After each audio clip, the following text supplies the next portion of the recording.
తాకట్టులో ఉన్న బంగారాన్ని విడిపించి ఆ రోజు ఆన్లైన్ రేటుకే మేము కొంటాం. Sharma gold company.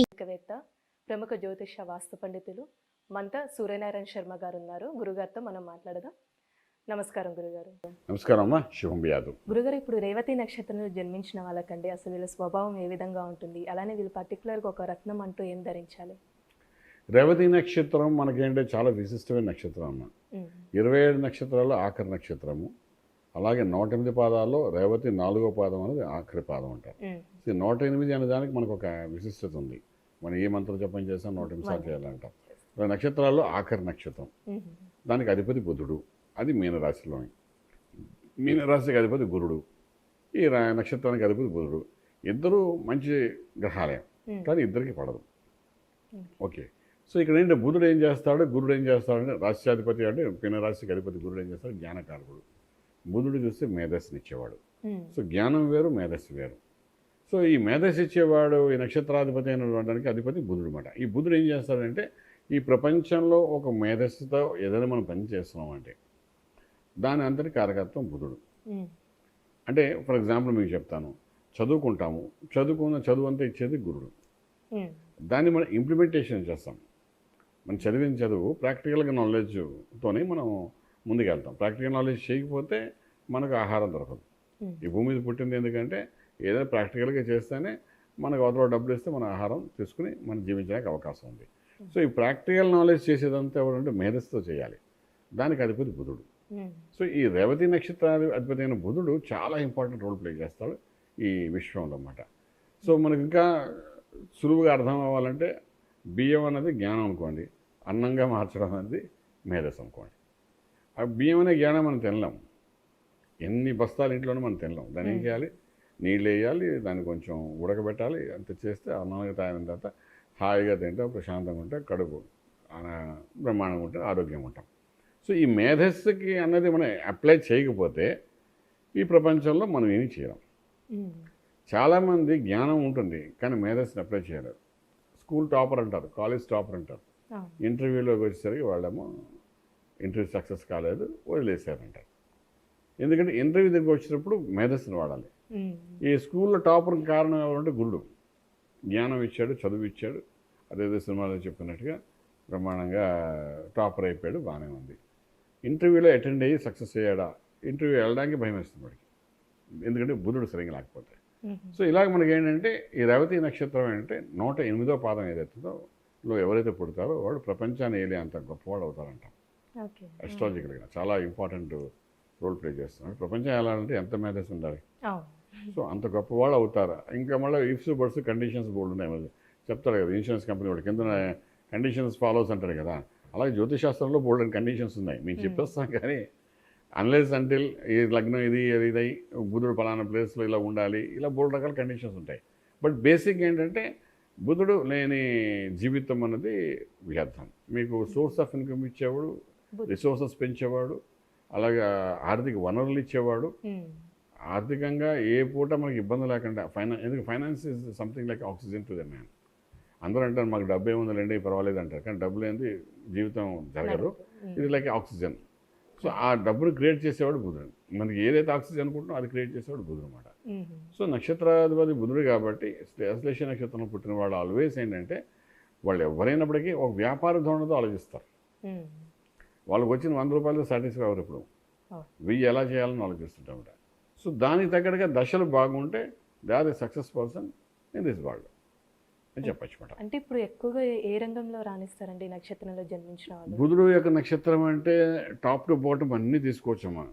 Food industry అనుకోండి, ఫార్మా అనుకోండి, అగ్రికల్చరు, ఆర్గానిక్, ఇండస్ట్రియల్, తర్వాత సీడ్స్, పెస్టిసైడ్స్, కెమికల్స్, అంటే పవర్ ప్లాంట్, సోలార్ సిస్టమ్ సంబంధించింది, ఈ మీడియాకి సంబంధించింది, డిజిటల్ మార్కెటింగ్, సినిమా ఇండస్ట్రీ, అన్నిటికీ ఆశ్లేష నక్షత్రం అనేది బాగా పనిచేస్తుంది.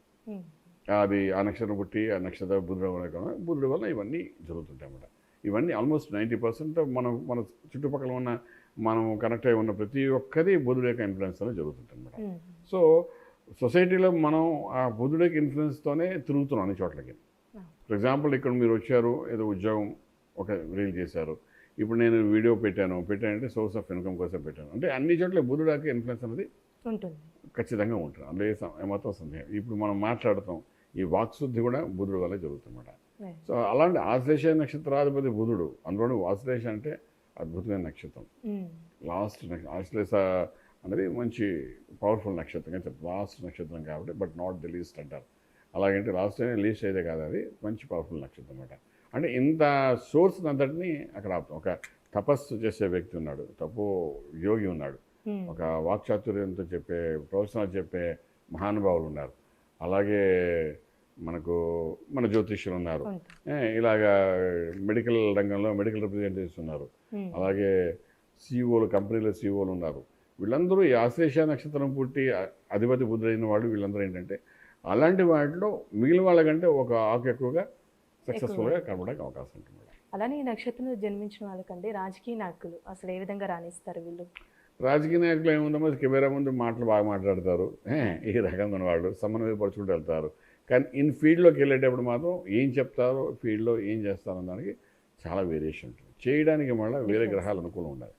వీళ్ళు మాటలతోనే కడుపు నింపేస్తారు, 100% డౌట్ లేదు. ఇప్పుడు మేము మాట్లాడతాం, అవతలకి హ్యాపీ అయిపోతారు, మాకు రావాల్సి మాకు వచ్చేస్తాయి. ఇలాంటివన్నీ చేస్తారు వీళ్ళు.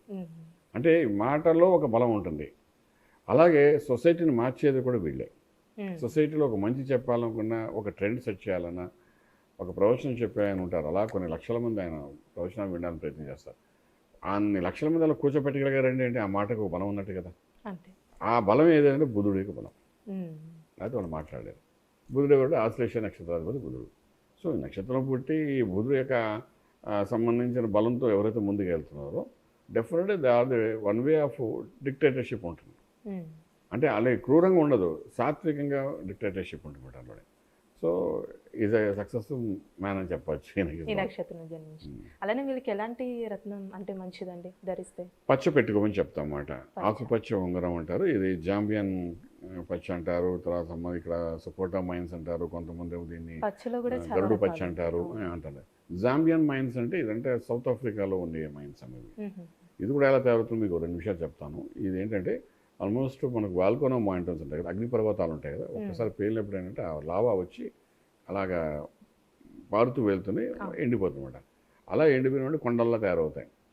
ఇవి చల్లారిన తర్వాత ఏంటంటే మన వాళ్ళు అవి మైన్స్ లాగా ఉండి ఆ కొండలు తవ్వుతూ ఉంటారు. తవ్వుతున్నప్పుడు ఈ లావా యొక్క జలం ఏదైతే ఉందో దాని నుండి పుట్టుకొచ్చింది, ఆ మైన్స్కి పుట్టుకొచ్చింది ఇది ఎమరాల్డ్ అనమాట. సో ఇది భూతత్వానికి సంబంధించిన రత్నం. ఎమరాల్డ్ అనేది చాలా పవర్ఫుల్గా పనిచేస్తుంట. సో ఇది జాంబియన్ పచ్చ అంటాం మేము, అలాగే ఇక్కడ వాళ్ళు గరుడు పచ్చ అంటారు. అది చాలా కాస్ట్లీ ఐటమ్ అన్నమాట. ఇది మనం 6 క్యారెట్స్ 4 క్యారెట్స్ ఇలా మనిషి యొక్క జాతకాన్ని బట్టి ఈ నక్షత్రం వాళ్ళకి ఎందుకు పెట్టుకోవాలని చూసుకుని దాన్ని బట్టి, అంటే నక్షత్రానికి అధిపతి బుధుడు కాబట్టి పెట్టుకోవాలంటాము. అలాగే మిగిలిన అంశాలు కూడా ఎలా ఉన్నాయి, దశలు ఎలా ఉన్నాయి, అంతర్దశలు ఎలా ఉంది, గోచారం ఎలా ఉంది, ఇదంతా డిఫరెంట్ సబ్జెక్ట్. వాటిని కూడా దృష్టిలో పెట్టుకుని బేసిక్గా ఇది పెడతాం. ఇదేంటంటే మీకు చాలా వాళ్ళు కాన్ఫిడెంట్ లెవెల్స్ తగ్గేది బుధుడు వీక్ ఉండడం. ఇంకొకటి ఏంటంటే న్యూరో సిస్టమ్ అంతా కంట్రోల్ చేసేది బుధుడు, ఈ యొక్క ఆశ్లేష నక్షత్రాధిపతి అయిన బుధుడు అనమాట. సో మనం పెట్టేటప్పుడు మనం చూసుకోవాలి అస్ట్రాలజికల్గా ఈ నక్షత్రం లగ్నం అన్నీ చూసుకుని ప్రాపర్గా ప్లాన్ చేస్తే సక్సెస్ఫుల్ అయిపోతుందో చెప్తాం. చాలా చక్కగా తెలియజేస్తారండి, ధన్యవాదాలు. శుభం బియాద్. చూసారు కదండి, రేవతి నక్షత్రంలో జన్మించిన వాళ్ళకి ఎలాంటి రత్నం ధరిస్తే మంచిది గురుగారు మనకి తెలియజేశారు కదా. అలానే మీరు గురుగారిని సంప్రదించాలనుకుంటే స్క్రీన్ మీద కనిపిస్తున్న నెంబర్కి కాల్ చేసి గురుగారి యొక్క అపాయింట్మెంట్ అనేది తీసుకోవచ్చు. ఇలాంటి మంచి వీడియోస్తో మళ్ళీ మీ ముందు ఉంటాను. ధన్యవాదాలు.